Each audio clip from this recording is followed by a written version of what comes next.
Hoş geldin, nasılsın? Ya yerim ve annemin Aa, çok ne oluyor? selamlar bu arada. Biz çok yakinen tanışıyoruz. Ne güzel. Evimizin doktoru öyle Gerçekten söyleyeyim. mi? Gerçek. Anneme dinliyorum ki anne ben Çağlaşık'a çıkacağım. Bu arada selam söyledi. Aleykümselam. Kimle çıkıyorsun dedim ki Nejat.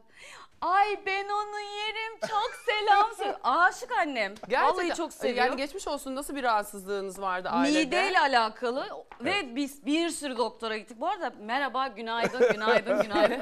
Benim seni seyircili sanıp merhaba, hoş geldiniz. Bizde Ben de hoş seyirci bulduk. kadar biliyorsun izleyenimiz var. Evet, görüyorsun evet, yani. Daha da sabah kalabalıkta çok. da biraz sakinleştiriyoruz. Yine de kapalı mekanlarda birazcık dikkat etmeye çalışıyoruz. Evet, Virüsler evet. çok Yok, kaynıyor, hepsi- kol geziyor bu arada diye.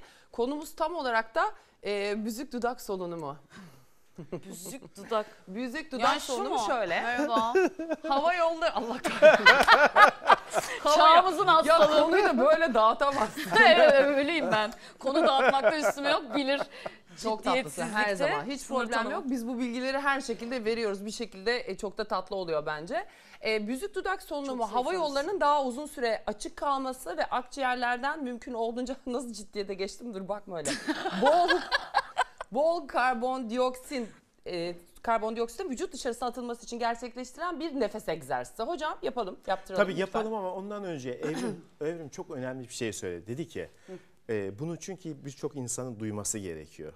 Yani bunu öğrenmeleri gereken bir şey Doğru. var. Dedi ki hocam dedi birçok doktora gittik dedi ve annesinin onu şikayeti de anlatacaktım, evet. öksürüktü değil mi? Öksürük Ve ama öksürüğü geçmiyordu. gerçekten gitmediğimiz doktor kalmadı. Aa. Hiçbiri çözemiyor. Herkes diyor ki yok orana baktır, bu tedavi, bu işte check-up'lar.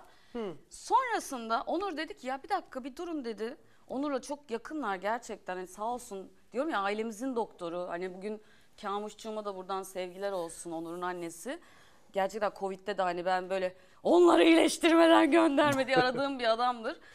Evimizin doktoru dedi ki dur bir Nejat'a soracağız. Nejat Hoca geldi eve, evde bu arada. Hani evde yapmayın derler ya, yapın abi, doktora güvenip yapın evde. Baktı ve direkt teşhisi koydu. Annem verdiği evet testleri de yaptılar, her şeyi yaptılar. Sonrasında ilaçları kullandı ve gerçekten kesildi. Maşallah. Evet, neydi biliyor musun? Bunu söyleyeyim. Evet, Reflüydü. reflü. Yani akciğer öksürüklerinin, şöyle kameraya söyleyeyim de, akciğer öksürüklerinin sebebi sadece akciğer değildir. Ha. Eğer Evet. öksürüğünüz ayakta oluyorsa, hareketle oluyorsa bu akciğere bağlıdır. Eğer uzandığınız zaman öksürükler açığa çıkıyorsa, bunun altındaki özellikle yemeklerden sonra açığa çıkıyorsa veya bir bardak su içtiğiniz zaman öksürüğünüz kesiliyorsa bu öksürüğün sebebi reflüdür. Reflü öksürüğü. Bu önemli bir bilgi oldu Evet, değil mi çok şu an önemli bir bilgi. izleyicilerimiz